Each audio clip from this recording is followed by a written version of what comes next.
Saya terima satu soalan. Kalau saya ada tanah 1 ekar, saya nak jual dalam RM80,000 dan duit jualan itu saya laburkan beli gold bar. Berbaloi tak sebab saya malas nak usahakan tanah? Baik. Emas dalam tangan juga adalah aset sama seperti tanah dan rumah. Keuntungan hartanah dapat dari kenaikan harga hartanah tersebut. Dan hartanah boleh menjana pendapatan pasif, hasil sewaan atau hasil tanaman. Kenaikan harga hartanah bergantung kepada banyak faktor seperti permintaan hartanah dan demografik seperti lokasi dan bencana alam. Dan secara purata, nilai hartanah boleh naik 2 kali ganda sekitar 10 hingga 20 tahun.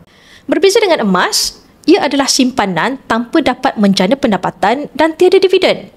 Keuntungan emas adalah 100% dari kenaikan harga emas.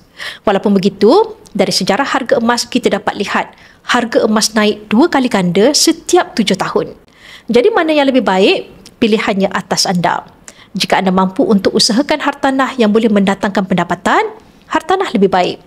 Tetapi jika anda rasa terpaksa mengeluarkan duit lebih untuk pelihara hartanah tersebut dan merugikan anda, emas adalah pilihan yang lebih baik. Dengan RM80,000 hari ini, anda akan dapat sekitar 180 gram emas.